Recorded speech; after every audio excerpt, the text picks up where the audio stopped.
શ્રી ગણેશાય નમઃ.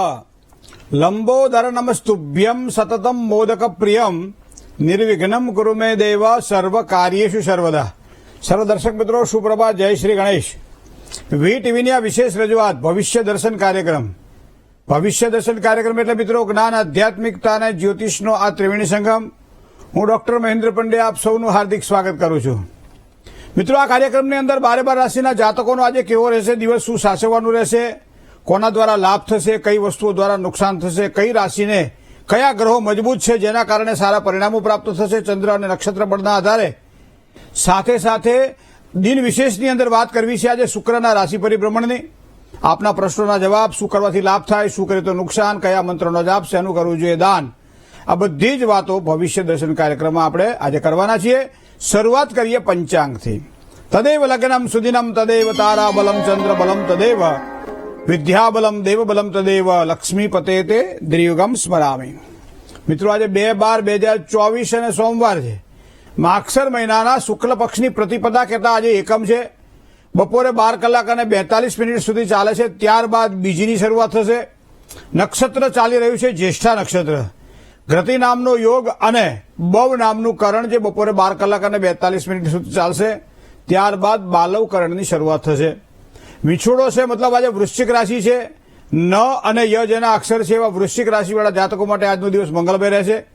બપોરે 3 કલાક અને 44 જે જ્યેષ્ઠા નક્ષત્ર પૂરું થાય, અહીંયા 3:44 પછી ધન રાશિ આવશે. ધન રાશિ એટલે ભ, ધ, ફ અને ઢ અક્ષર છે. ધન રાશિના જાતકો માટે આજનો દિવસ પણ મંગળમય રહેશે. નક્ષત્ર જ્યેષ્ઠા હોય ને જેમાં જન્મ થયો હોય એવા બાળકો અથવા યુવાનો અથવા તો જે કોઈની જન્મકુંડળીમાં વૃશ્ચિક રાશિમાં જ્યેષ્ઠા નક્ષત્ર હોય તો એની પૂજા કરાવવા માટે આજનો દિવસ શ્રેષ્ઠ ગણાશે. જય ગણેશ. હવે આજે વાત કરીએ દિન વિશેષની.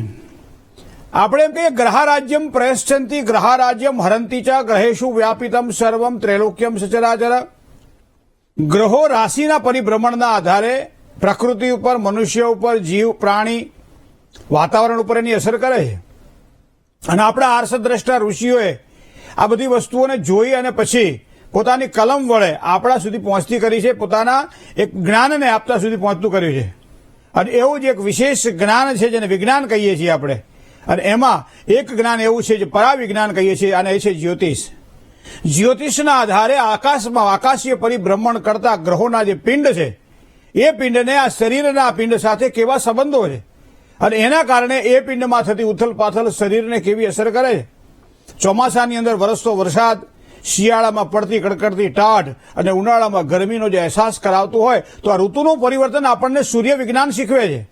અને એટલા માટે સૂર્ય સિદ્ધાંતની અંદર એનું પૂરું વર્ણન બતાવવામાં આવેલું છે. તો આ બધી જ વાતો આપણે જ્યોતિષના માધ્યમથી જાણી શકીએ છીએ. પ્રકૃતિની સાથે આપ જોડાયેલા છીએ ત્યારે હા, એક વસ્તુ એ પણ છે કે આ જે વિજ્ઞાન જે છે ગણિતના આધારે આપણે આખા આકાશના નકશાને કુંડળીમાં દોરી શકીએ છીએ.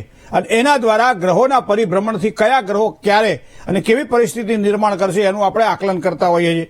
અને એના આધારે આપણા ફળકથન કરવાવાળા ભૃગુ આદિ જે જ્યોતિષીઓ છે એનું ફળકથન કરતા હોય. અને એ જ રીતે ગ્રહોના પરિભ્રમણના કારણે હું તમને એક જ વસ્તુ કહું, કોઈ પણ વ્યક્તિ તમારી ઘરની નજીક આવે અને ક્યારેક ક્યારેક તમને એક સારો એક આશ્વાસન આપે, ક્યારેક ક્યારેક તમને એક ઊંડું જેને કહેવાય ને કે એવી સારી આશા આપે કે મારું કામ આ માણસ આવ્યો છે તો મારું કામ કરી દેશે. આ માણસ બેઠો છે મારી સભાની અંદર, મારા ઘરની અંદર, મતલબ હું નિશ્ચિત બની જાઉં છું. અને ક્યારેક ક્યારેક એવા આકરા પાણી આવતા મહેમાનો આપણને એમ લાગે કે હવે ક્યારે આ જાય તો મારું સારું થાય. તો મિત્રો, આ બધી વાતો છે ને આપણે આપણી જ ભાષાની અંદર કદાચ જો કહીએ તો ગ્રહોને આધારે પણ આપણે જાણી શકીએ છીએ. વિષુવવૃત્તના પરિભ્રમણ માર્ગની અંદર સૂર્યનું પરિભ્રમણ માર્ગ નિશ્ચિત છે. હવે સૂર્યના પરિભ્રમણ માર્ગની અંદર સૂર્યની સાથે સાથે 2 ગ્રહો સાથે સાથે ચાલતા હોય, આગળ પાછળ તમને વધારે ડિટેલ જોવા નહીં મળે. અને એમાં પૃથ્વીની સૌથી નજીકનો ગ્રહ જે શુક્ર તારક કહેવામાં આવે છે એ શુક્રને આપણે કાયમ જોઈએ છીએ. સંધ્યા સમયે શુક્રનો તારો આપણને આકાશમાં એક દિશામાં દેખાય છે. તો શુક્ર તારક જે છે એ પૃથ્વીની નજીક છે માટે આપણે એને જોઈ શકીએ છીએ, નરી આંખે જોઈ શકીએ છીએ. જે રીતે આપણે તારામંડળની અંદર રાત્રિ દરમિયાન તારાઓ જોઈ શકીએ છીએ એ સંધ્યાના સમયે આ શુક્ર પણ આપણને દેખાય છે. અને શુક્રને આધારે જયારે આપણે કરતા હોય ફળકથન ત્યારે શુક્ર શું છે, શુક્ર શું ફળ આપે, તમારી ચહેરા ઉપર એક ચમક દેખાય ને તો સમજી લો એ શુક્ર છે. તમને ક્યારેક ક્યારેક સારું અને મીઠું બોલવાની ઈચ્છા થાય તો સમજી લો એ તમારો શુક્ર છે. 5-25 માણસોની વચ્ચે બેઠા હોઈએ, ક્યારે મૌન રહેવું, ક્યારે બોલવું, ક્યારે ન બોલવું, અતિ ભલોના બોલનો, અતિ ભલોના ચૂપ, અતિ ભલોના બરસનો અને અતિ ભલોના ધૂપા જ્યારે શીખવે ત્યારે માની લેવાનું શુક્ર બળવાન છે કુંડળીમાં. માનસિક શાંતિની સાથે સાથે તમારા દ્વારા થયેલો શ્રમ, એ પરિશ્રમ તમને ઉગી નીકળે અને એવા સમયે સામેનાનું પણ કલ્યાણ કરે, તમારું પણ કલ્યાણ કરે, તો એ પણ આ સુખ તમને શુક્ર આપે છે. તો એનો મતલબ એવો થાય કે સુખનો કારક એ શુક્ર છે, કારકત્વ ભોગવે છે સુખનું. ચોથા સ્થાનની અંદર સુખ સ્થાન માનવામાં આવે અને સુખનો કારકત્વ જે છે એ શુક્ર આપણે માનીએ છીએ. અને સાથે સાથે તમને કહું કે જે કોઈ આ સુંદરતા પૃથ્વી ઉપર છે ને એ બધા શુક્રને આધીન છે. અને કદાચ એટલે જ અંગ્રેજીમાં એનું નામ વિનસ પડ્યું છે. બરાબર. તો આ શુક્ર એ સૌંદર્યનો કારક છે. તો આપણે ટાગોર કહેતા કે સૌંદર્ય પામવા માટે સુંદર બનવું પડે. તો આ સુંદર શરીરની ચામડીથી સુંદરતાની વાત નથી કરવી મિત્રો, આ સુંદરતાની વાત કરવી છે, આત્મીયતાની સુંદરતાની વાત કરવી છે. અને એવા સમયે તમારી આંખની અંદર એમ કહેવાય છે કે જો અમી હોય, તમારી આંખની અંદર એક પ્રેમ હોય, તમારી આંખની અંદર એક લાગણી હોય, તો એ બધા જ શુક્રના પ્રભાવની નીચે આવે છે. તો આ શુક્રની આપણે વાત કરવી છે આજે મિત્રો. બીજું તમને કહું, પ્રેમ ન બાળી નીપજે, પ્રેમના હાથ ભીકાય. આ પ્રેમ જે શબ્દ છે ને એ શુક્રના કારણે આવે છે. કારણ કે શુક્ર કાવ્ય, શુક્ર રેતા, શુક્લાંબર ધર સુધી. શુક્ર કાવ્ય છે. શુક્ર મારો તમારો એક નવો જે અંકુરિત થતો એક અંદરથી એક આહલાદક પ્રેમ છે. ઈશ્વર પ્રત્યેની ભક્તિ હોય, માતા પિતા પ્રત્યેનું આશ્વાસન હોય, માતા પિતાના આશીર્વાદ હોય, નાના ભાઈ ભાંડુરોનો એક સારો એક હૂંફ હોય, તમારો વડીલપણો જે ભોગવતા હોય ત્યારે તમે દરેક વ્યક્તિને સાચવી શકો છો. આવી એક અમીમય વૃત્તિ હોય તો એ શુક્ર પ્રદાન કરે છે. તો આ શુક્રની વાત આજે કરવી છે આપણે. સાથે સાથે તમને કહું કે આ જગતની અંદર જેટલા ભૌતિક સુખ છે, જેટલી ભૌતિક સુવિધાઓ છે, એ બધી શુક્રના આધારે છે. તમને કહું કે ગાડી ગમે એટલી સારી હોય, ગમે એટલી સારી ગાડી હોય, આપણે કંઈક એની અંદર લોખંડ આવે તો કે શનિ આવે, એની અંદર પેટ્રોલ ગેસ આવે તો કે મંગળ આવે, બધા આવે, પણ શુક્ર મતલબ ચાલક.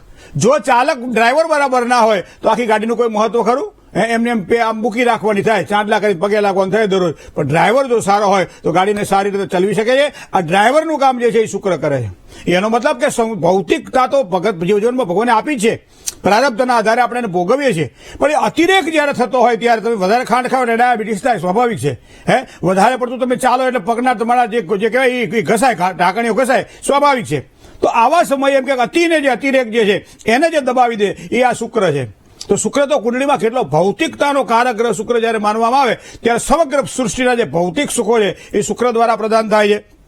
બીજું તમને કહું, સર્વ સંપન્નતા બધી જ રીતે આધિ વ્યાધિ અને ઉપાધિમાંથી મુક્ત થાય. આધિ ભૌતિક, આધિ દૈવિક અને આધ્યાત્મિક સંપદા જયારે પ્રાપ્ત થાય ત્યારે સમજી લેવાનું આ શુક્રનું કારક છે. સાથે સાથે તમને કહું કે આ શુક્ર છે ને બે રાશિમાં ઉચનો બને છે. એક તો વૃષભ રાશિમાં ઉચનો બને છે, પોતાની રાશિનો બને છે, અને તુલા રાશિનો પોતાની રાશિનો બને છે. તો તુલા અને વૃષભ રાશિ એ શુક્રની પોતાની રાશિ છે, એટલે બીજી અને સાતમી રાશિ રાશિ મંડળમાં માનવામાં આવે. હવે એથી તમને મીન રાશિ, સૌથી છેલ્લી રાશિ મીન રાશિ. તો મીન રાશિ ગુરુની રાશિ છે, છતાં ગુરુની મૂળ ત્રિકોણ રાશિ હોવાને કારણે ત્યાં શુક્ર ઉચનો બને છે. આ ગ્રહ મંડળના આપણા ઋષિ મુનિઓએ આપેલા આશીર્વાદ તો તમે જુઓ. અને એનો પાછો એનાથી 7મા સ્થાનમાં ગણો એટલે કન્યા રાશિ. તો કન્યા રાશિમાં શુક્ર નીચનો બને. અને આજ સૂર્ય આજે બપોરે 12:05 આ સૂર્ય મકર રાશિમાં પરિભ્રમણ કરશે. તો આપણે કઈ મકર રાશિમાં જયારે પરિભ્રમણ કરે, મતલબ મકર રાશિ તો શનિની રાશિ છે. મકર રાશિ તો દેવતાઓની રાશિ છે, કારણ કે શનિની રાશિ હોવાના કારણે અહીંયા આધિપત્ય આવે છે, અનુશાસન આવે છે, ન્યાય આવે છે. તો આમાં શુક્ર એટલે સૌંદર્ય. તો આ શુક્ર અને આ શનિનું આ મેળાપીપણું કોને કેવા પરિણામો બીજું તમને કહું, શુક્ર છે ને એ 28 તારીખ સુધી જ રહેશે. પછી શુક્રનું બહુ રાશિ પરિભ્રમણ નથી, શુક્ર સૂર્યથી હાવ નજીક જ ચાલતો હોય. તો 28 દિવસના રાશિ પરિભ્રમણની અંદર આજથી શરૂ કરો એટલે 2 તારીખથી શરૂ કરી અને 28 તારીખ સુધી આ શુક્ર એ રહેશે તમારે મકર રાશિની અંદર. બીજું તમને કહું, શુક્ર એ સામાન્ય રીતે રાશિમંડળનો બીજો ગ્રહ, સૌથી પૃથ્વીનો નજીકનો ગ્રહ, બરોબર. બીજું આમ પૃથ્વીનો આ જે વ્યાસ છે એના કરતા શુક્રનો વ્યાસ થોડો નાનો છે, પણ ત્યાં મનુષ્ય જીવન નથી. એક વસ્તુ તમને કહું, આ એક પૌલિક ભાગ પડે કે ખગોળીય દ્રષ્ટિએ જોવા જઈએ તો, બરાબર. બીજું તમને જુઓ કે સૂર્ય, શુક્ર, ચંદ્ર, મંગળ, રાહુ, ગુરુ, શનિ, બુધ અને કેતુ આ પ્રમાણે ક્રમ આવે છે. અને એમાં પણ સૂર્યથી નજીકમાં શુક્ર છે. તો શુક્ર સૂર્ય એટલે પૃથ્વી એટલે ચંદ્ર, આ બધું સાથે તમને જોડતું જોવા મળશે. અને એટલા માટે શુક્રના પ્રભાવને આપણે અધિક રીતે જોવો પડે છે. સુગંધી દ્રવ્યો જ્યારે પણ એમ કહેવાય છે કે શુક્ર નબળો બનતો હોય ત્યારે આવા વ્યક્તિઓ મોટાભાગે સુગંધી દ્રવ્યોનો ઉપયોગ કરતા હોય, અથવા તો માનો શુક્ર તમારો પાવરફુલ હોય તો કોઈ પણ અત્તર તમને ગમે, કોઈ પણ પુષ્પ તમને ગમે, કોઈ સારી વસ્તુ તમને ગમે. શરીરની અંદર અમુક વધારે પડતા જે સ્પ્રે છાંટી નીકળતા હોય ને એટલે સમજી લેવાના શુક્ર પ્રધાન છે. કોઈ પણ નેતા અભિનેતા હોય ત્યારે પણ સમજી લેવાના શુક્રના પ્રભાવની અંદર આવે છે. કોઈ મીડિયા ક્ષેત્ર સાથે સંકળાયેલા હોય, કોઈ કલા ક્ષેત્ર સાથે સંકળાયેલા હોય ત્યારે સમજી લેવાનું આની કુંડળીમાં શુક્ર બળવાન છે. કોઈ પણ વ્યક્તિ જેને કહેવાય ને બાહ્ય આકર્ષણ જેને કહી શકાય, બાહ્ય દેખાવ જેનો કહી શકાય, હંમેશા જો આવા લોકો મોટા ભાગે સફેદ કપડાં પહેરતા તમને વધારે જોવા મળે, કારણ કે સફેદ વસ્તુ ઉપર શુક્રનો પ્રભાવ છે. ડાયમંડ પહેરવાનો, હીરો પહેરવાનો હાથની અંદર જેને શોખ હોય એટલે સમજી લેવાનું શુક્ર પ્રભાવી હોય તો જે વ્યક્તિને ડાયમંડ ગમે. અને એટલા માટે કદાચ મને લાગે છે લગ્ન વખતે દાંપત્ય જીવનને સારું એક પાંગરે, અને એટલા માટે પતિ પત્ની જયારે આ વીંટી પહેરાવે ને હાથની, તો જમણા હાથની ત્રીજી આંગળીમાં વીંટી પહેરાવે છે, મતલબ સૂર્યની આંગળીમાં વીંટી પહેરાવે છે. અને વીંટી સામાન્ય બીજા કોઈ રત્ન નથી હોતી, ડાયમંડની હોય છે. તો હીરાની વીંટી પહેરવાનું મૂળ કારણ પણ આ હોઈ શકે કે પતિ અને પત્નીનો પ્રેમ હવે પાંગરે અને સારી રીતે દાંપત્ય જીવનની સારી સુખાકારીની પ્રાપ્ત થાય. કારણ કે હીરો છે ને એ શુક્રનો કારક ગ્રહ માનવામાં આવે છે, અને એટલા માટે શુક્ર જેની કુંડળીમાં નબળો હોય એને ડાયમંડ પહેરાવવાનું જ્યોતિષીઓ સૂચવતા હોય છે. તો આ શુક્રની વાત કરીએ તો આમ તો સામાન્ય રીતે રાશિ મંડળમાં વાત કરીએ ને તો મિથુન, સિંહ અને કુંભ રાશિ સિવાય બધી રાશિઓને આ શુક્ર સારા પરિણામ આપશે. મિથુન રાશિવાળાને સારા પરિણામ કદાચ ઓછા મળે, સિંહ રાશિવાળાને પરિણામ કદાચ સારા આ શુક્ર ઓછા આપે, અથવા તો કુંભ રાશિવાળા જાતકોને પણ થોડું સાચવીને કામકાજ કરવાનું રહે. પણ શુક્ર હંમેશા સારી રીતે આપણને સફળતા અપાવે. કારણ તમને કહું કે મેષ રાશિમાં છે ને 10મા સ્થાનમાં શુક્ર પરિભ્રમણ કરે, મતલબ એની આવકમાં વધારો કરે, સંપત્તિમાં વધારો કરે, સાથે સાથે ઉચ્ચ અધિકારીઓ વર્ગ હોય એના દ્વારા લાભ, માતા પિતાના એના આશીર્વાદ મળે, જમીન જાયદાદને લગતા કામકાજ હોય તો એનો ફાયદો થાય. તો આ બધી જ વસ્તુ કરે. હવે આ જ શુક્ર જયારે વૃષભ રાશિવાળા જાતકો માટે એમ કહેવાય છે કે એક ભાગ્યોદયની નવી તકો આપે, ભાગ્યની સાથે જોડાય અને એના કારણે એને સારી સફળતા મળે. મિથુન રાશિવાળા જાતકોને એક ખાસ ધ્યાનમાં રાખવાનું છે, કોઈ પણ વ્યક્તિના ષડયંત્રનો ભોગ ના બનવો. આ વસ્તુ ધ્યાનમાં રાખશો તો ખૂબ જ સારી સફળતા મળે. બીજું, આ શુક્ર સ્વાસ્થ્ય ઉપર પણ થોડી અસર કરશે. શિયાળાની ઋતુ છે, શરદીજન્ય પીડાથી બચવા માટે આ શુક્ર સાવધાન કરે છે આપણને કે સાચવીને કામકાજ કરજો.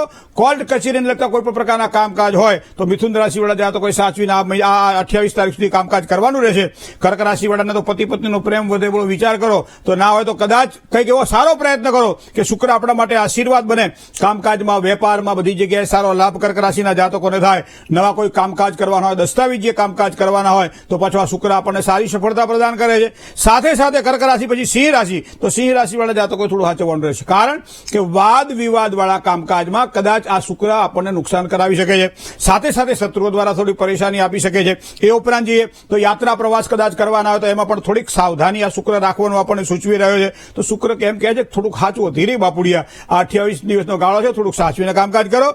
કન્યા રાશિના જાતકોને પાછું સંતાનનું સારું સુખ મળે. તો વિચાર કરો, સંતાનની કોઈ પણ પ્રકારની પીડા હોય, સંતાનને ભણાવવાના હોય, સંતાનને પરણાવવાના હોય, સંતાનને ધ્યાન રાખી કામકાજ કરો, આ બધે શુક્ર દરેક સારી પીડા. સાથે સાથે તો પરિવારનો એક સારો મનમેળ આ શુક્ર આવડે. કોઈ કન્યા અણબનાવ રહ્યો હોય, આ હોય તે હોય, તો આ શુક્ર મને લાગે છે ત્યાં સુધી કન્યા રાશિવાળા જાતકો માટે ભરપૂર એક આનંદ લઈને આવી રહ્યો છે. વિદ્યાર્થીઓ માટે તો ખૂબ સારો છે વિદ્યા પ્રાપ્તિ માટે, કારણ કે મોટા ભાગે રમતિયાળ વિદ્યાર્થીઓ આ સમય દરમિયાન સારી વિદ્યા પ્રાપ્તિ માટે પ્રયત્ન કરે ને તો અભ્યાસમાં ખૂબ જ એને સારી સફળતા મળે. તુલા રાશિવાળાને જમીન જાયદાદને લગતા કોઈ પણ પ્રકારના કામકાજ હોય તો આ શુક્ર લાભ કરાવડાવે. પ્રોપર્ટીમાં કોઈ રોકાણ કરવાનું હોય, સારા કોઈ સમાચાર મળે આ સમય દરમિયાન, કારણ કે શુક્ર તો સારા સમાચાર આપે છે. આ બધી વસ્તુઓ ધ્યાનમાં રાખી પ્રોપર્ટીને લગતા કોઈ પણ સારા પ્રકારના રોકાણ પણ આ શુક્ર લાભ કરાવડાવે. વૃશ્ચિક રાશિને તમે જોજો કે આ શુક્ર છે ને કોઈ પણ કામ હાથમાં લે એને સારામાં સારી સફળતા અપાવે, કારણ કે શુક્ર ખૂબ જ સારો પરિણામ વૃશ્ચિક રાશિના જાતકોને આ સમય દરમિયાન આપશે. અને બીજું, આવકની અંદર આપણે ઈચ્છતા હોય કે આ મળે તો સારું, એના કરતાં ભગવાન ડબલ આપી દે. કામ એમ કરી કે આ 2 મહિનામાં કામ થઈ જાય સારું, ભગવાન તરત કામ કરી આપે. તો એનો મતલબ એવો થાય કે આ રાશિમાં પરિભ્રમણ કરતો શુક્ર આ રાશિવાળા જાતકો માટે સારું છે. અને છે વૃશ્ચિક રાશિ. ધન રાશિવાળા જાતકોની જો વાત કરવામાં આવે તો ધન રાશિવાળા જાતકોને કોઈ સારા માંગલિક પ્રસંગો ઘરમાં ઉજવાય, અથવા તો કોઈ સારો ખર્ચો થાય, આર્થિક સ્થિતિમાં સુધારો દેખાય. જે કોઈ રોકાણ કરેલું હોય, કોઈ પૈસા રોકે આપેલા હોય, ઉછીના આપેલા હોય, ઉધાર આપેલા હોય, કોઈ જગ્યામાં રોકાણ કરેલું હોય, કોઈ ધંધામાં રોકાણ કરેલું હોય, તો એમ કહેવાય છે કે ઝડપથી આ સમય દરમિયાન આ પૈસા પાછા મળે, કાં તો શુક્રનું બળ છે. અને મકર રાશિવાળા જાતકોને પણ કામકાજમાં, ભૌતિક સફળતામાં, આ બધી બાબતોમાં સારો લાભ કરાવડાવે. સરસ સમય પસાર થાય, મતલબ કે આ ગ્રહો આ પ્રમાણે સારા પરિણામો આપશે. કુંભ રાશિવાળા જાતકોની જો વાત કરવામાં આવે તો કદાચ થોડો ખર્ચો આ સમય દરમિયાન વધશે. 2 તારીખથી 28 દરમિયાન ખર્ચની બાબતમાં સંભાળીને કામકાજ કરવાનું રહેશે. હા, કોઈ નવા લોકો સાથે કોઈ મેળાપ થાય અને એના કારણે ધંધાની અંદર અથવા પરિવારમાં કોઈ બરકત આવે એવા યોગ પણ અહીંયા દેખાય છે કુંભ રાશિવાળા જાતકોને શુક્રના પરિભ્રમણથી. સાથે સાથે બને ત્યાં સુધી શુક્રના વ્યક્તિઓએ કુંભ રાશિવાળા જાતકોએ ખાસ ધ્યાનમાં રાખવી. ઘણી વખત આપણે શું કરીએ, પોતાની જે બધી વાતો કોકને કહી દેતા હોઈએ. તો શુક્ર આ વખતે 2 તારીખથી માંડી 28 તારીખ સુધી એક સૂચન કરે છે કે અમુક વાતોને પેટમાં સંગ્રહી રાખો, બધાને કહેવાય નહીં. કારણ કે જો શુક્ર અહીંયા જો દૂષિત થાય છે તો પેટની વાત તમે બીજાને કહી દો અને પછી વાત ક્યારે વહેતી થાય પવનની અંદર ખબર પડે નહીં અને નુકસાન તો આપણને જ થવાનું છે. તો એનો મતલબ પોતાની વાત બીજાની સાથે ન વહેંચવી, એ પણ શુક્ર આપણને કુંભ રાશિનો સૂચવી રહ્યો છે. બાકી મીન રાશિવાળા જાતકોને તો સારી આવક વધે, ઉધારી પાછી મળે, તેમજ પ્રેમ સંબંધોમાં એક સારો સુધારો પણ જોવા મળે. તો આ 12 રાશિની અંદર આ 3 રાશિ જે છે, મિથુન, સિંહ અને કુંભ રાશિ, સાચવીને કામકાજ કરવાનું. બાકી બધી રાશિઓની લીલા લહેર છે. કારણ કે એક તો વૃશ્ચિક રાશિની શુક્રનું મકર રાશિમાં પરિભ્રમણ અને ભગવાન ગણપતિ દાદા આ બંનેની મેહર છે. જય ગણેશ. મેષથી માંડી અને મીન રાશિ સુધીના જાતકોનો કેવો રહેશે આજનો દિવસ, વાત કરવી છે ને, પણ એક વિરામ બાદ એક કોલર મિત્ર સાથે વાત કરીએ. હલો હલો જય ગણેશ. હેલો, જય ગણેશ. જી, હા, જન્મ તારીખ છે 21/1/2001. 21/1/2001. સમય રાતે 2 થી 2:15. બરોબર. હા, એટલે શનિવારની રાત કે રવિવારની રાત? શું? શનિવારની રાત કે રવિવારની રાત? શનિવારની. શનિવારની રાત, બરાબર. જન્મસ્થળ? રાજસ્થળી. શું પ્રશ્ન હતો? બીમાર બહુ રહે છે, હાલતા માંદા પડી ગઈ છે. કોની છે કુંડળી?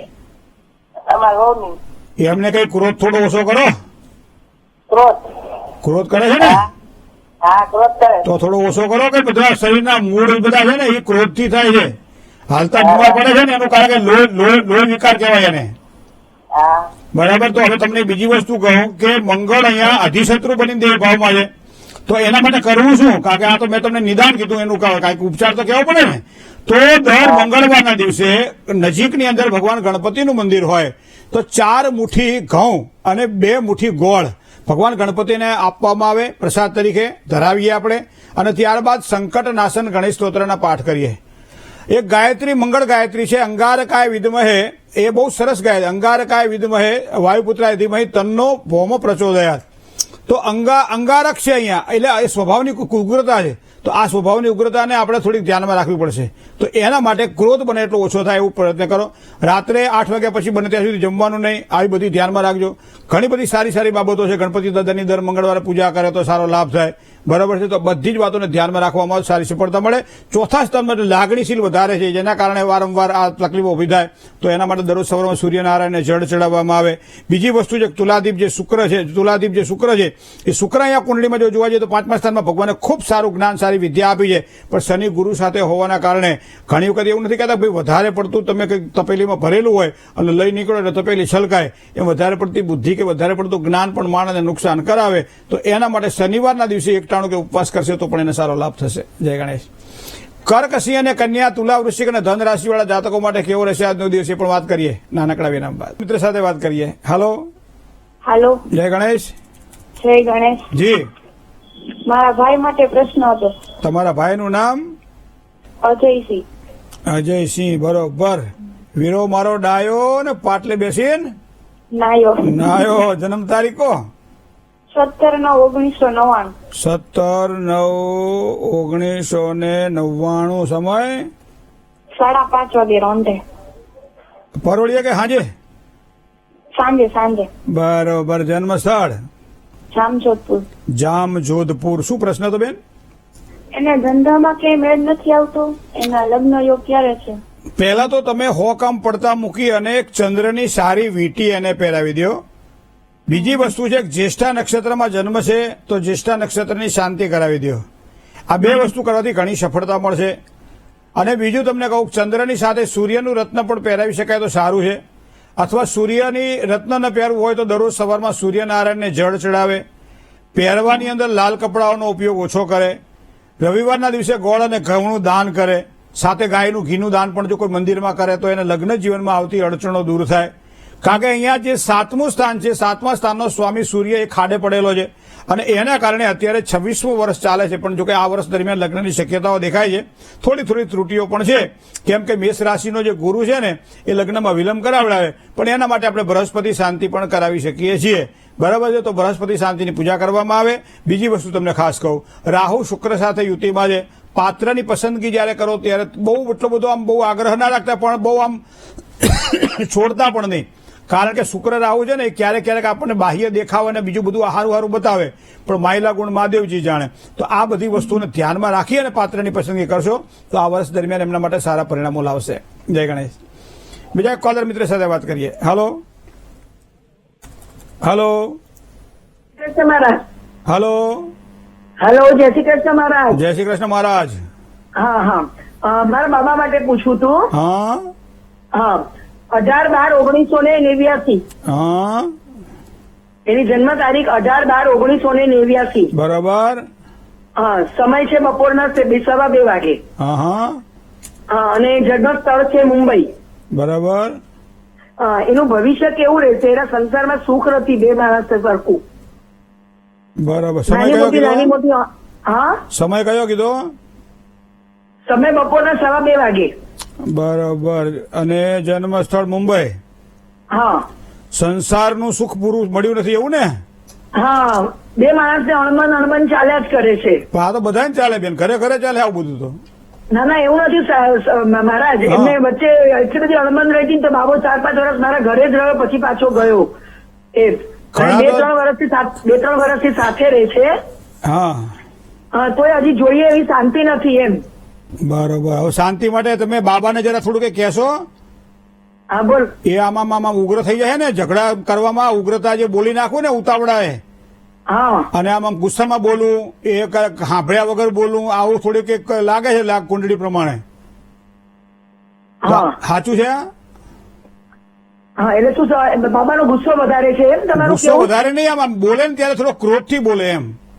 હા એટલે આમ ચોખ્ખો હોય મનનો, પણ આમ ક્રોધ વધારે થઈ જાય નથી. હા બરાબર ને? દાંપત્ય જીવનમાં સુખાકારી માટે હંમેશા મંગળને પ્રાધાન્ય આપીએ છીએ આપણે. કદાચ એમને એમને નહીં કહેતા કે મંગળ દોષ છે. લગ્નમાં મંગળ દોષ ક્યારે આવે? આ રીતે સ્વાસ્થ્યની બાબતમાં, સફળતાની બાબતમાં, જેને કહેવાય ને કે ભાઈ ડેવલપમેન્ટની બાબતમાં, ગુસ્સાની બાબતમાં, બધામાં મંગળ ક્યાંક ને ક્યાંક આપણને નડતો હોય અથવા તો સારા પરિણામ આપતો હોય. તો અહીંયા મંગળ દોષકારક બની રહ્યો છે. એટલે વૃશ્ચિક રાશિનો મંગળ હોવાના કારણે લગ્ન કુંડળીમાં મંગળનો પણ સ્વભાવ એનો આપે. તો આ પ્રમાણે મંગળવારના દિવસે એકટાણું કે ઉપવાસ કરે. મંગળવારના દિવસે ગાયને ગોળ ખવડાવે તો પણ સારી સફળતા મળે. બરાબર. રીમ ભોમાય નમઃ આ મંત્રનો જાપ કરે તો પણ સારી સફળતા મળે. બીજી વસ્તુ તમને કહું કે શનિ ધન રાશિનો છે. ઘણી વખત પોતે અનુશાસન કે આમ જ થવું જોઈએ, આ વસ્તુ આમ જ હોવી જોઈએ, આ વસ્તુ આ રીતે જ થવી જોઈએ, આ રીતે ના થવું જોઈએ. ક્યારેક આ વધારે પડતા અનુશાસનના કારણે પણ આ શનિ મહારાજ પીડા આપતા હોય છે. એટલે કાયમ આપણે ટીવીના માધ્યમથી બધા દર્શકોને કહેતા હોય ભાઈ આવું થાય ત્યારે શું કરવાનું? બહુ દૂધમાં ઉભરો આવે ત્યારે થોડુંક પાણી છાંટી દેતા હોય આપણે, દૂધનો ઉભરો ઓછો થઈ જાય. એ જ પ્રમાણે અહીંયા પૂજા જે કરવાની હોય એ શનિ મંડળ મહાપૂજા હોય છે. તો આ શનિ મંડળની મહાપૂજા ધન રાશિમાં હોય, ચાહે વૃશ્ચિક રાશિમાં, ચાહે તુલા રાશિમાં હોય, તો આ શનિ પીડાદાયક દાંપત્ય જીવનમાં બને છે. અને એના કારણે ઘર પર તો પૂરું ધ્યાન ના આપી શકું. હા, પત્નીનો પણ વાંક એવું કંઈ એક હાથે તાળી ના પડે, પડી તો બીજી કુંડળી જોયા પછી ખબર પડે. પણ બાબાની કુંડળીમાં મને લાગે છે ત્યાં સુધી મંગળ દોષના નિવારણ માટે થતા પ્રયત્ન કરવા રહ્યા અને શનિ મંડળની મહાપૂજા કરવામાં આવે. વર્તમાન સમયે કુંભ રાશિમાં શનિ મહારાજ ચાલી રહ્યા છે, જે 7મી પૂર્ણ દ્રષ્ટિ કરે છે પોતાના ચંદ્ર ઉપર, એટલે મન થોડું વિહવળ રહે અને એના કારણે ટેન્શનો બધા રહ્યા કરે. પણ મને લાગે છે દાંપત્ય જીવનમાં વિધિ કોઈ ટેન્શન દેખાતું નથી. પણ થોડું મેં કીધું ને એ પ્રમાણે કરી નાખો, કદાચ એના કારણે સારી સફળતા મળશે. જય ગણેશ. એક કોલર મિત્ર સાથે વાત કરીએ. હેલો હેલો, જય ગણેશ. જય ગણેશ. મારું નામ ચેતના છે. મારી જન્મ તારીખ 13/5/99. સમય સમય સવારે 3 વાગે અને જન્મ સ્થળ નંદુરબાર. બરાબર. શું પ્રશ્ન હતો? લગ્નના યોગ ક્યારે છે, કેવું મળશે ને કઈ દિશા ને રાશિ સાથે લેવું છે? અત્યાર સુધી બધું આ મા બાપ પૂછતા હતા, હવે છોકરાઓ જાતે પૂછવાનું ચાલુ કર્યું એમ ને? હા. અત્યારથી મા બાપ પૂછતા હતા કે મારા છોકરાને કેવું મળશે, મારી છોકરીને કેવું મળશે. હવે તો કે મને કેવું મળશે એ કોને, મહારાજ આપણે મીડિયેટરને છોડો નહીં. હવે જુઓ, જન્મ કુંડળીમાં મેષ રાશિનો શનિ તમારો બેઠેલો છે બેન 3જા પરાક્રમ સ્થાનની અંદર, અને સાતમા સ્થાનનો જે સ્વામી ગ્રહ છે એ સૂર્ય છે. સૂર્ય કુંડળીની અંદર બેઠો છે આજ શનિની સાથે, જેને આપણે સંઘર્ષ યોગ કહીએ છીએ અથવા તો વિષ યોગ તરીકે પણ આપણે એને ઓળખીએ છીએ. ચંદ્ર અને શનિની વાત હોય, સૂર્ય અને શનિની વાત હોય, આમ તો શનિ અને સૂર્ય સંઘર્ષ યોગ કરાવતા હોય છે, મતલબ દાંપત્ય જીવનમાં પણ સંઘર્ષની થોડી શક્યતાઓ દેખાય. અને એમાં પાછું આ તો જે શનિ છે એ મેષ રાશિનો છે, નીચનો બને છે. તો લગ્નેશ જ્યારે શનિ પરાક્રમ સ્થાનમાં હોવાના કારણે થોડી ધીમી ગતિએ, આજે 26મું વર્ષ થયું છે, ચિંતા હોય સ્વાભાવિક છે. આ 2025નું વર્ષ પૂરું થાય પહેલા કંઈક સારા સમાચાર મળે એવા પણ યોગ બની રહ્યા છે. જન્મસ્થાનથી પૂર્વ દિશામાં લગ્ન યોગની શક્યતાઓ પણ દેખાય છે. સિંહ રાશિ, તુલા રાશિ, મકર રાશિ અને કર્ક રાશિ 4થી લેણું પણ સારું છે. પણ હવે વાત કરું તમને શનિ સૂર્યની, તો સંઘર્ષ યોગના દોષનું વિધિપૂર્વક જો નિવારણ કરાવડાવવામાં આવે તો વધારે સારી સફળતા મળે. અહીંયા સપ્તમેશ પરાક્રમ સ્થાનમાં બેઠેલો હોવાના કારણે એની વીંટી તો પહેરાય નહીં. લગ્નેશ બેઠેલો છે પરાક્રમ સ્થાનમાં, મતલબ એની વીંટી એ પહેરાય નહીં. તો કરવું શું? તો કે શનિવારના દિવસે નજીકમાં કોઈ પીપળાનું વૃક્ષ હોય ત્યાં જાઓ અને શનિ મહારાજને યાદ કરો, પીપળે જળ ચડાવો અને શનિ સ્તોત્રના 27 પાઠ કરી અને પ્રદક્ષિણા કરો, પીપળાની પગે લાગો. એના કારણે કદાચ સારી સફળતા મળે. વધારે જો સારી અનુકૂળતા હોય તો સાથે સાથે એક માટીના કોડિયામાં સરસિયાના તેલનો 4 મોઢાનો આડી વાટનો દીવો કરો અને આ કરીને પગે લાગો તો ઓર તમને સારી સફળતાની પ્રાપ્તિ થશે. જય ગણેશ. બીજા એક કોલર મિત્ર સાથે વાત કરીએ. હેલો હેલો હેલો, જય ગણેશ. જય ગણેશ. જી હા, મારો પ્રશ્ન અમારા હસબન્ડ માટે છે. હા એમનું નામ છે ચેતન કુમાર. બરાબર. એમની જન્મ તારીખ છે 6/7/1980. 6 વહેલી સવારે 4 વાગે. 6-7 કે 6-4 સંભળાતું નહીં બેન. 6/7. કારણ કે હવે ઉંમર થઈ ને એટલે 6-7-1980. શું જન્મસ્થળ? હવે સમય કહો. હા, સવારે 4 વાગે, વહેલી સવારે. પરોડિયા 4 વાગે. જન્મસ્થળ ક્યાં જન્મ થયો? ભજામ. હે? ભજામ. ક્યાં આવ્યું? રાજપીપળા. રાજપીપળા પાસે. આવો શું પ્રશ્ન હતો તમારા એમનો, હસબન્ડનો? એમને મતલબ અપડાઉન કરે છે વડોદરાથી ભરૂચ. હા. એમની વડોદરા બદલી થવાના યોગ છે અને શનિ ભગવાનની પનોતી ચાલે છે. તો આ વર્ષ એમનું કેવું રહેશે? કેમ કે બદલી નથી થતી, એના લીધે થોડો ખર્ચા બી વધારે થાય છે અને ટેન્શન રહ્યા કરે છે. તો વડોદરા બદલીના યોગ છે ખરા? બહુ એક સરસ મંત્ર શનિ મહારાજનો છે. આપે કહ્યું શનિની અહીંયા વાત તમારી સાચી છે. કુંભ રાશિમાં શનિ ચાલી રહ્યો છે એટલે પનોતીનો મધ્યમ કાળ ચાલી રહ્યો છે. નીલાંજન સમાભાસ રવિપુત્ર યમાગ્રજમ છાયા માર્તંડ સંભૂતમ તમ નમામિ શનિશ્ચરમ. સિદ્ધ કરેલ કોઈ શનિ યંત્ર ઉપર આ મંત્રના જપથી અભિષેક કરવામાં આવે અને મનોકામનાઓની પૂર્તિ માટે એમ કહેવામાં આવે, ભગવાનને પ્રાર્થના કરવામાં આવે કે મને યથા જગ્યાએ મને સારું ફળ પ્રાપ્ત થાય. તો આ બદલીના યોગ કદાચ શનિ મહારાજની કૃપા થાય તો થાય. બાકી 2025ના એપ્રિલ મહિના પછી પાછા સારા યોગ દેખાઈ રહ્યા છે. પણ અહીંયા શનિ ગુરુ સાથે જોડાયેલો છે. સિંહ રાશિમાં ગુરુ. આમ તો હું તમને એમ કહું કે આમ જેટલા પરિવારથી દૂર રહે ને એટલું વધારે સારું સુખ પ્રાપ્ત થાય. બરાબર. પણ તમારી ઈચ્છા આવી છે તો શનિ મહારાજની કૃપા માટે પ્રયત્ન કરજો, એનાથી સારી સફળતા મળશે. સૂર્ય બુધનો બુધાદિત્ય યોગ છે. મીન રાશિ રેવતી નક્ષત્રમાં જન્મ છે. આ બધા જ ગ્રહો સારા છે. પનોતીનો કાળ ચાલી રહ્યો છે. પણ આ નીલાંજન સમાભાસના મંત્ર દ્વારા જો અભિષેક કરી અને ભગવાન શનિ મહારાજની પૂજા કરવામાં આવે તો એમ કહેવાય છે કે સારી સફળતાની પ્રાપ્તિ થાય. બહુ તો દર શનિવારના દિવસે ગોળ અને કાળા અડદ ક્યાંક દાનમાં આપવામાં આવે તો પણ સારી સફળતા મળે. જય ગણેશ. હવે એક કોલર મિત્ર સાથે વાત કરીએ. હલો હલો હેલો, જય ગણેશ. જય ગણેશ. હા, હેમલતાબેન બોલો, મહેન્દ્રભાઈ. જય ગણેશ હેમલતાબેન. હા, જય ગણેશ. હવે મારે અમારો પૈતૃક સંપત્તિ છે એની માટે વાત કરવી છે. હા હા. મારા હસબન્ડની જન્મ તારીખ છે 30/9/1967. બરાબર. સમય સાંજના 5 વાગ્યાનો. અને જન્મ સ્થળ? જન્મ સ્થળ અમદાવાદ. બરાબર. શું પૈતૃક સંપત્તિમાં છે? હવે મહેન્દ્રભાઈ, અમને કશું પૈતૃક સંપત્તિમાં કશું મળ્યું નથી અને કેવું અમને મળશે છે ખરું, પણ મારા 2 જીવ છે એ લોકોએ અમને આપ્યું જ નથી. તમારે સારું છે એમ કરીને. તો અમને ભાગ્યમાં છે એ પૈતૃક સંપત્તિ. વૃષભાધિપતિ શુક્ર જે ચોથા સ્થાનનો જે સ્વામી છે અને વૃશ્ચિક રાશિમાં મંગળ એ 10મા સ્થાનમાં બેઠેલો છે. તો આ શુક્ર અને મંગળ બંને કેન્દ્રમાં હોવાના કારણે તમને તમારી પૈતૃક સંપત્તિમાં લાભ તો મળે. એકાદશ સ્થાનનો સ્વામી પણ બૃહસ્પતિ ગુરુ એ શુક્ર સાથે યુતિમાં છે, સિંહ રાશિમાં છે. હા, વડીલો દ્વારા થોડી પીડા, કારણ કે સિંહ રાશિનો ગુરુ છે, 7મા સ્થાનમાં છે, વડીલો દ્વારા થોડી પીડા આપે.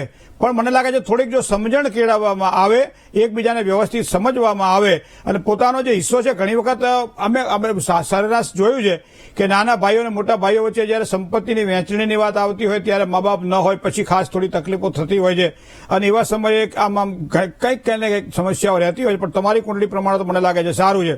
પણ કર્ક રાશિનો ચંદ્રમા એ 6ઠ્ઠા સ્થાનમાં હોવાનો કે સોમવારના દિવસે મહાદેવજીને જળ ચડાવે, સાથે થોડું દૂધ પણ ચડાવી અને મધ અંદર નાખીને દૂધ ચડાવશે તો એમને સારા લાભની શક્યતાઓ દેખાય. પોતાના ભાગ્યનું હશે એ મળવાનું છે, પણ એમાં મહાદેવજીના જો આશીર્વાદ મળશે તો ઝડપથી મળશે. એકટાણું કરી શકાય, ચોખા ભાતનું ભોજન કરી શકાય, સાથે થોડી ખાંડ અથવા તો એનો ઉપયોગ કરી શકાય. તો આ પ્રમાણે કરશે તો ખૂબ જ સારી સફળતાની પ્રાપ્તિ થશે, આપના ભાગ્યનું આપણને મળશે. જય ગણેશ. બીજા કોલર મિત્ર સાથે વાત કરીએ.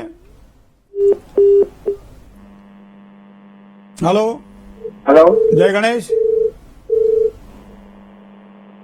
હેલો. હલો, જય ગણેશ. હા, મારી જન્મ તારીખ છે 23/2/2000. 23/2. 23/2/2000. જન્મ સ્થળ સુપેડી. બરાબર. ને જન્મનો સમય બપોર 12:30. જન્મ સ્થળ કયું કીધું? સુપેડી. સુપેડી. હા, ધોરાજી પાસે આવ્યું. સુપેડી જોયું મેં. હા હા. શું પ્રશ્ન તો કહો હવે. પણ નોકરી ધંધામાં ક્યાંય મેળ આવતો નથી, અડચણ આવ્યા રાખે થોડી. ધંધો કરો છો કે નોકરી? અત્યારે કાંઈ નથી, નોકરીની ટ્રાય કરી રાખ. તમે સુપેડીમાં જ જોડો છો? નહીં, નાના ઘર છે. અચ્છા, તો તમે ક્યાં રહો છો? એકલ સર. કાકા, જન્મ સ્થાન અથવા તો તમારી કર્મ સ્થાનથી તમે જેટલા દૂર રહો એટલી સારી સફળતા નોકરીમાં પણ મળે, ધંધામાં પણ મળે. ધંધાકીય ક્ષેત્રના યોગ અત્યારે ઓછા દેખાઈ રહ્યા છે, નોકરીમાં લાભ થાય તો આ વસ્તુને ધ્યાનમાં રાખજો કે અત્યારે શુક્ર છે ને મકર રાશિમાં છે અને સૂર્ય જે 10મા સ્થાનમાં છે એના સ્થાનમાં રાહુ જે શનિનું પરિભ્રમણ ચાલે છે, તો એના કારણે જે કંઈ મળવું જોઈએ એના કરતાં થોડું ઓછું મળે તેવી સંભાવનાઓ છે. પણ એના માટે વિશેષ કોઈ ચિંતન કરવાની જરૂર નથી. થોડોક ટાઈમ ખમી ખાઓ, 4-6 મહિના પછી સારું થવાનું છે. પણ આ સમય દરમિયાન શુક્રની એટલે કે શ્રી યંત્રની ઉપાસના કરો, શુક્રનો એક મંત્ર જાપ કરો, અથવા તો તમારા શ્રી એટલે કે મહાલક્ષ્મીજીનો ફોટો કોઈ ઘરમાં રાખીને નિયમિત રીતે સવાર સાંજના દર્શન કરો અને કંઈ મંત્ર જાપ આવડતા હોય તો મંત્ર કરો, અથવા ઓમ રીમ નમઃ મંત્રનો જાપ કરો તો પણ ચાલે. અને દર શુક્રવારે સફેદ વસ્તુનું દાન કરો. આ કરવાથી તમારા નોકરી ધંધામાં સારી સફળતા મળશે. જય ગણેશ. જેની આજે જન્મ તારીખ છે, જેની આજે લગ્ન તિથિ છે અને શુભત્વને આપવાવાળી વાતનો પણ વિચાર કરીએ એક નાનકડા વિરામ બાદ. શુક્ર જ્યારે કુંડળીમાં નબળો પડતો હોય અથવા તો શુક્ર જ્યારે પીડાદાયક હોય, જેના કારણે ભૌતિક સુખ સુવિધાઓમાં કંઈક અસુવિધા રહેતી હોય, સારા ફળની પ્રાપ્તિ ન થતી હોય, ગમે એટલું સારું કરીએ છતાં અબજસ મળતો હોય, ત્યારે શું કરવું જોઈએ? સામાન્ય રીતે એમ કહેવાય છે કે તમે આમ દરેક વ્યક્તિને ડાયમંડ સદે નહીં, અમુક વ્યક્તિને ફળે અને ફળે, અમુક વ્યક્તિને નાય ફળે. પણ શુક્ર કુંડળીમાં જ્યારે કેમ કહેવાય કેન્દ્ર અને ત્રિકોણનો માલિક 6ઠ્ઠા, 8મા કે 12મા સ્થાનમાં હોય ત્યારે શુક્રની પીડા અનુભવાતી હોય છે. હિમકુંદ્ર મૃણાલાભમ દૈત્યાનામ પરમમ ગુરુ સર્વશાસ્ત્ર પ્રવક્તારમ ભાર્ગવમ પ્રણમામ્યમ. તો આ શુક્રનો મંત્ર છે. તો આ શુક્રના મંત્રના દર શુક્રના દિવસે 7 માળા કરો તો એ શુક્ર પ્રબળ બને છે. ઘરની અંદર મહાલક્ષ્મીજીની એવી પ્રતિમા, એવો ફોટો રાખીએ કે જેમાંથી માતાજીના હાથમાંથી એક સુવર્ણની વર્ષા થતી હોય અને ફોટો સન્મુખ રાખીએ અને દરરોજ સવાર સાંજે પગે લાગીએ તો પણ એમ કહેવાય છે કે એની કૃપા ફળ પ્રાપ્તિ થાય. માનસિકતા એટલી સતેજ બને. ઘણા બધા લોકો નાની મોટી આપતા હોય છે કે ભાઈ સાંજના સમયે એમ કે મીઠું ખાવું, અને હવે એનાથી શુક્ર સુધરતો હોય તો બધા જ કંદોઈના દુકડા કોઈ દડો ગરીબ હોય નહીં. પણ આ બધી વાતો સાંભળવાની બધી, પણ હંમેશા પ્રાયોરિટી છે ને આપવાની આપણા વૈદિક જ્યોતિષને. સામાન્ય રીતે કોઈ કોઈનું બગાડતું નહીં. આપણે કે શુક્ર મને નડે, શુક્ર કોઈ દાડો કોઈ નડે નહીં. આપણા કર્મો આપણને નડે છે, શુક્ર આપણને સૂચવે કે આ કર્મ તારા તને નડશે, ભાઈ હાચવીને કામકાજ કરજે, જો આવું થવાની સંભાવનાઓ છે. ડોક્ટર નહીં કહેતા ભાઈ કે 160 ઉપર બોર્ડર ઉપર ડાયાબિટીસ છે, હવે ખાવા પીવામાં ધ્યાન રાખજો, તો ડોક્ટર નડ્યો કહેવાય ના, હવે ખાવામાં ધ્યાન રાખવાનું છે. એ જ પ્રમાણે ગ્રહોની ગતિને પણ ધ્યાનમાં રાખવી પડે અને એ જ ગ્રહો આપણને સાચું અને સારું સુખ આપે છે. જેની આજે જન્મ તારીખ છે એવા તમામ દર્શક મિત્રોને પહેલા તો ખૂબ ખૂબ શુભકામનાઓ. સમગ્ર વી ટીમ, હું મહેન્દ્ર પંડ્યા અને ભવિષ્ય દર્શનના ટીમ વતી. મિત્રો, દરેક પ્રકારની સુખાકારી આપણને સારી મળતી જ હોય. ક્યારેક ક્યારેક વધારે પડતી મહત્વાકાંક્ષાઓ વ્યક્તિને પરેશાન કરતી હોય છે. ક્યારેક ક્યારેક અતિ શ્રમ પણ વ્યક્તિને આમ જેમ કે ફળ નથી આપતો હોતો. ક્યારેક ક્યારેક વધારે પડતું પરિભ્રમણ પણ સંતોષ અને શાંતિ નથી આપતો હોતો. ક્યારેક આવું બનતું હોય છે. અને એટલા માટે જન્મ કુંડળીની અંદર ચંદ્રને તમે જુઓ, ચંદ્ર સતત એમ કહેવાય છે કે 1 મહિનાની અંદર તો 12 રાશિ પૂરી કરી નાખે. તો એનો મતલબ એવો થાય કે કોઈ પણ વસ્તુમાં અતિરેક નુકસાન કરાવે છે. વધારે પડતું હરવું ફરવું એ પણ નુકસાન કરાવે છે. મારી જવાબદારી છે, મારે કરવું પડે આવી વસ્તુઓ પણ નુકસાન કરાવે છે. તો આ વર્ષ દરમિયાન ખાસ કરી આજે જેની જન્મ તારીખ છે એવા તમામ દર્શકોને કહેવાનું કે બહુ દોડાદોડી ઓછી કરો, કામકાજમાં ધ્યાન રાખો. બીજું, ઘણી વખત બેસીને કામ થઈ શકતું એના માટે દોડવાની જરૂર નથી હોતી, પણ ફોને કરીએ ને મેસેજે કરીએ. પાછા આપણે આવા બધા પહેલા મેસેજ કરીએ હું આવું છું, પછી પાછા ફોન કરીએ.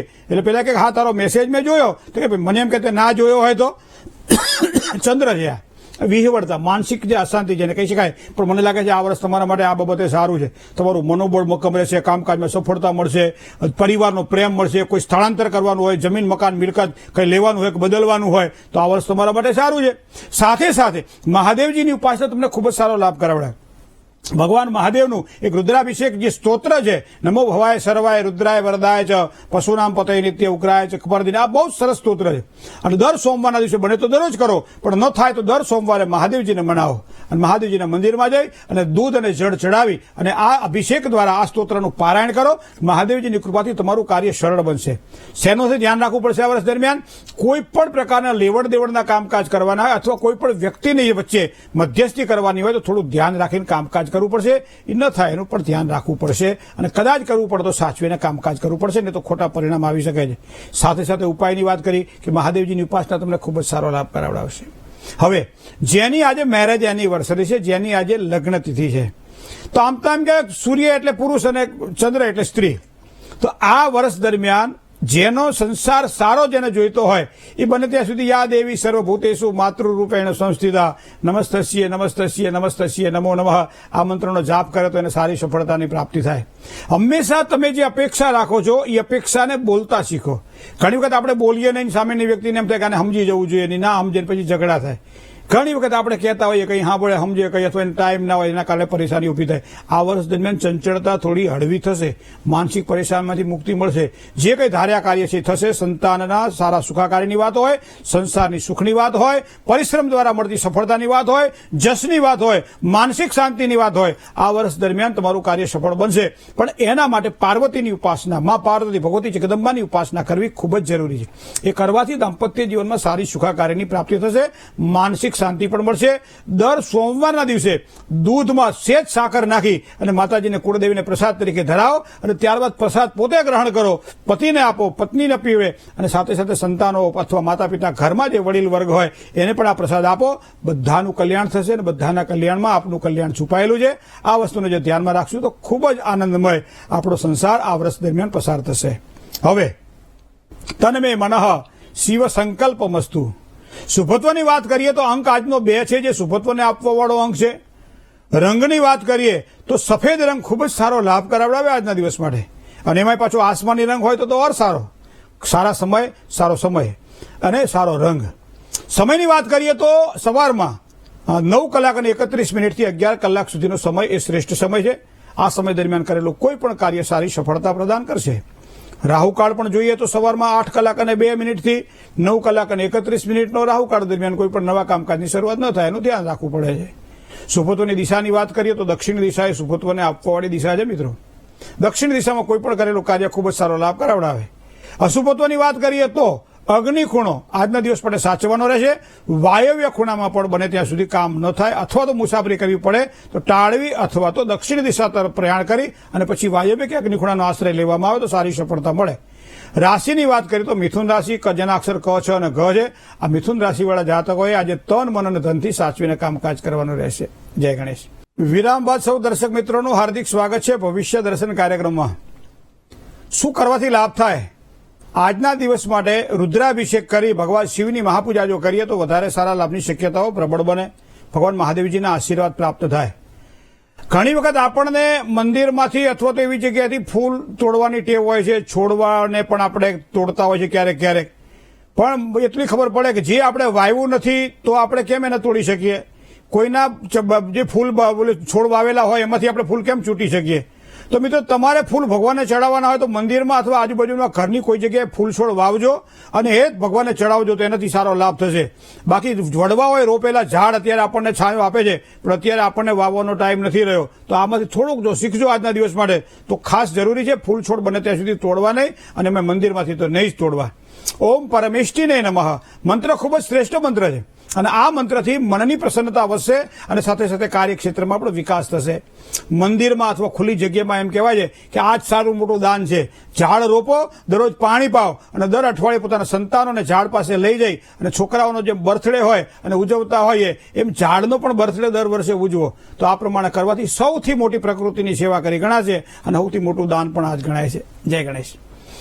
વીટીવીના માધ્યમથી ભવિષ્ય દર્શન કાર્યક્રમ ઘેર બેઠા આપ જોવો છો ત્યારે કયા પ્રકારના કેવા સારા સુખ પ્રાપ્ત થાય, કઈ રીતે સારી સફળતા મળે, શું કરવાથી લાભ થાય, બધું જ આપણે જાણતા હોય મિત્રો.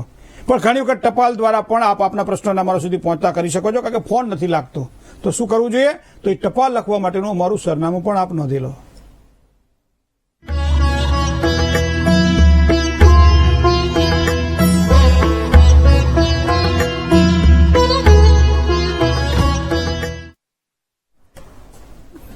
ભવિષ્ય દર્શન કાર્યક્રમ આજે બસ આટલું જ. આવતીકાલે જાણવું છે એ કે લગ્ન જીવનમાં સપ્તપદીનું શું મહત્વ છે અને સપ્તપદી દ્વારા કઈ 7 પ્રતિજ્ઞાઓ લેવામાં આવે છે જે દાંપત્ય જીવનની સારી સુખાકારી મળશે એની પણ આપણે ચર્ચા કરીશું. રૂબરૂ મુલાકાતની ઈચ્છા હોય તો સાંજે 4 થી 7 દરમિયાન મોબાઈલ ઉપર એપોઇન્ટમેન્ટ લઈને ચોક્કસ આપ મળી શકો છો. આપનું સ્વાગત છે. મને ડોક્ટર મહેન્દ્ર પંડ્યાને હવે રજા આપશો. આપનો સૌનો દિવસ મંગલકારી રહે. ભગવાન ગણેશજીના ચરણોમાં શુભકામનાઓ. આપ સૌ સ્નેહી મિત્રોને જય ગણેશ.